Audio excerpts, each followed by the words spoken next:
Defense and Kenya Defense Forces. And as a person who worked very closely with General Ogolla as a Vice Chief of Defense Forces and as the Chief of Defense Forces, personally, I have lost a brother. I have lost a colleague. I have lost a member of the Defense Council. I have lost a general who has put the security, the sovereignty, and territorial integrity of our country. His family will confess, Your Excellency, that even Christmas and New Year, General Ogolla could sacrifice and tell me, let's go and visit our troops in deep operations. Those outside the country, we were in Kismayu, we were in deep hostile areas. He was a man who was committed to his work. He was a man, because the office of the Minister and the Vice Chief of Defense Forces are the closest officers, Your Excellency.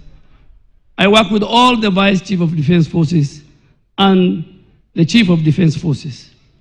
He was a man of discipline and honor. I don't want to say more because you have interacted with him too. So, Your Excellency, the rank and the leadership of Kenya Defense Forces, we have a lot to learn from General Ogolla, our general. The way we will learn and have learned more with the previous Chief of Defense Forces.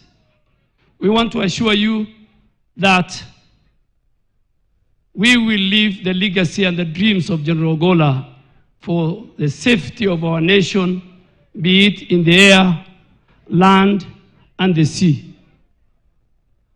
But Your Excellency, as our Commander-in-Chief, if you allow me, the former Prime Minister yesterday said a statement. And I want to qualify that statement. Because General Ogolla was very close to me, particularly when he was the Vice Chief of Defense Forces. And when the whole issue of bombers, 15th of August, was hanging over his head, he even told me, and the family can agree with me, we had conducive discussion, that even he has lost weight, that this thing was disturbing him. And Your Excellency, General Ogolla was not, as the Vice Chief of Defense Forces, was not a member of the National Security Committee, which is chaired by the Head of Public Service. So how did the General Ogolla went to NSAC and to bombers?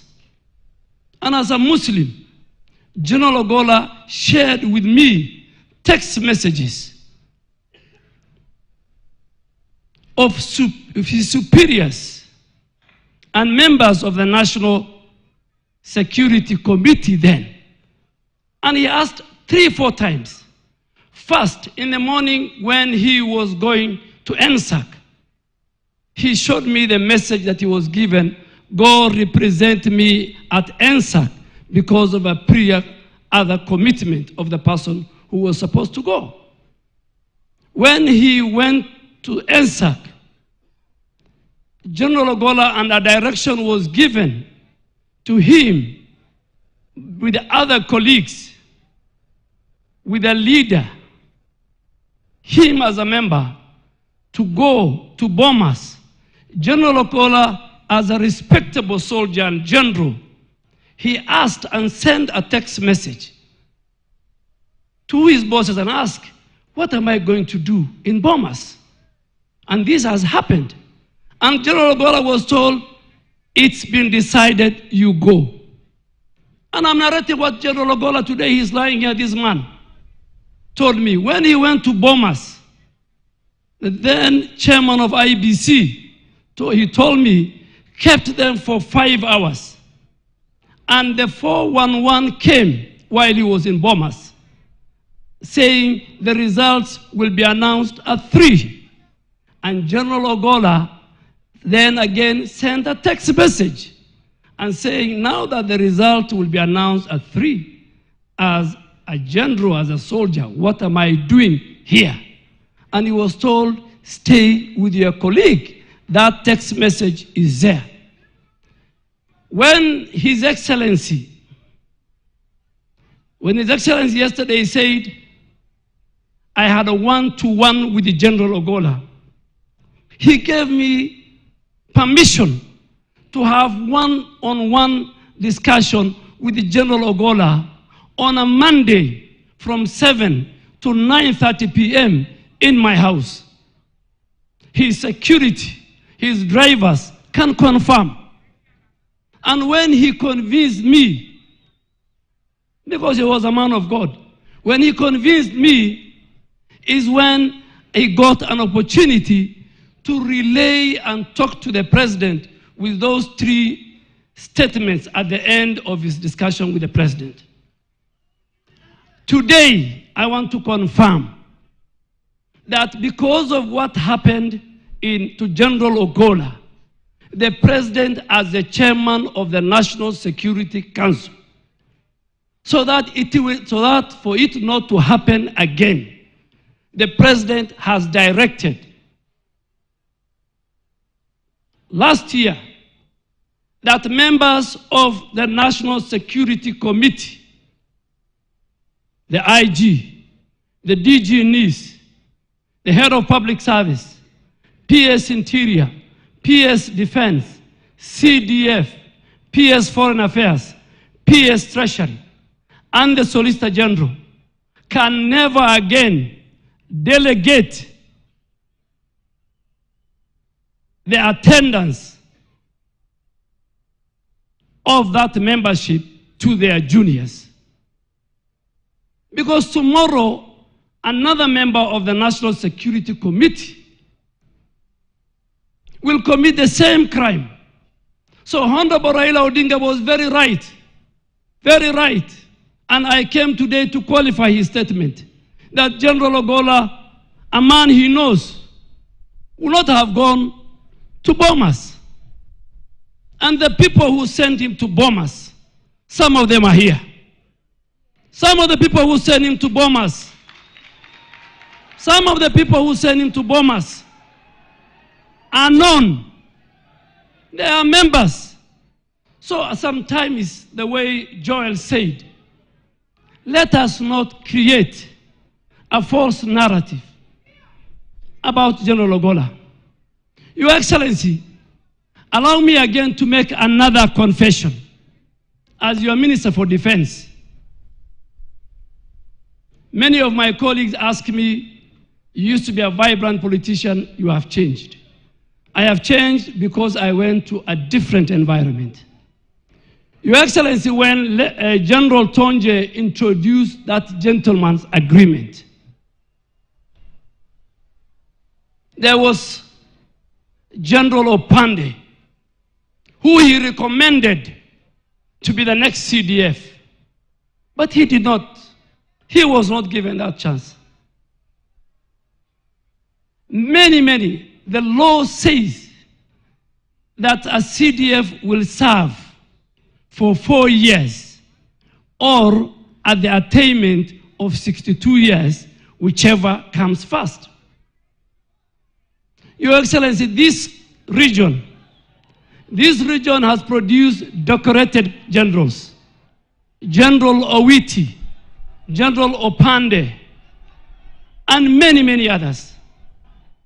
But because you wanted to change Kenya, you said we must kill ethnicity and regionalism in our country, Your Excellency, and I want to confirm to the nation,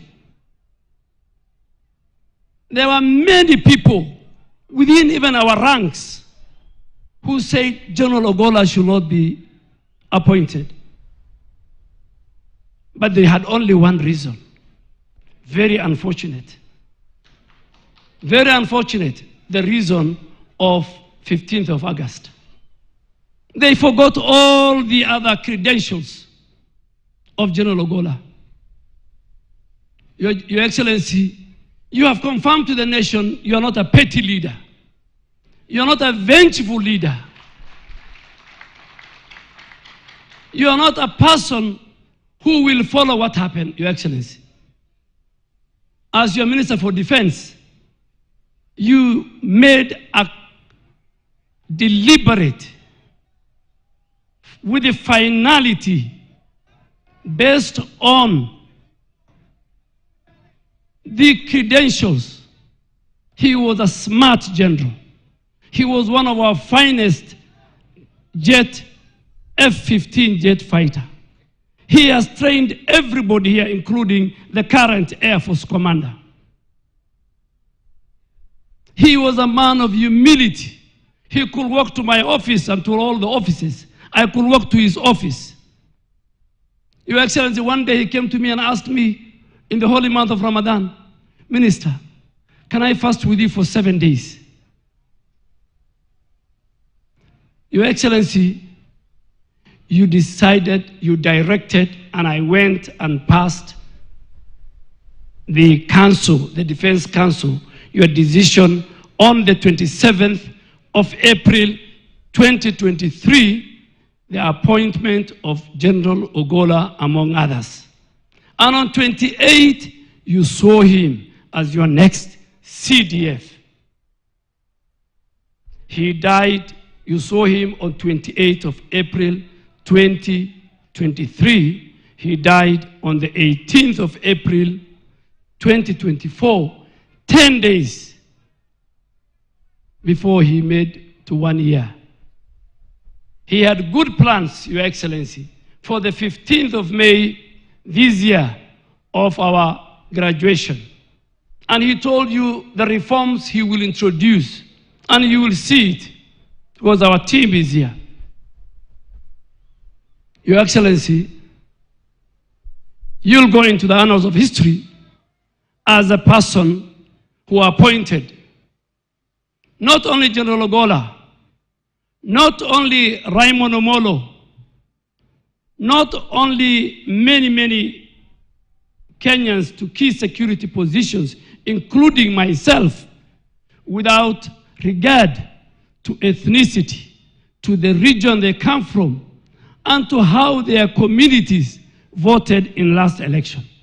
Your Excellency, you will be the one that will make sure that Kenya will be a country that everybody and every community will be proud of. With those many remarks, Your Excellency, let me take this opportunity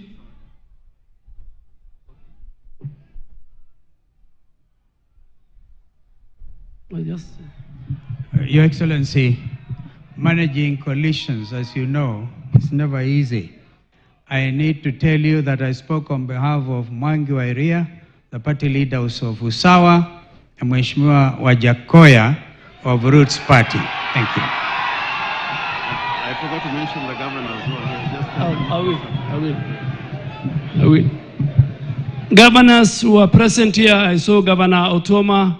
You are being recognized. We recognize you. We value you, all our senators and other leaders. Your Excellency, with those very many remarks, we, the KDF family and fraternity, have lost a great general. We have who defended our country. We will not let you down as our Commander-in-Chief. It's my humble duty to invite the Speaker of the National Assembly, the Honorable Moses Masika Wetangula.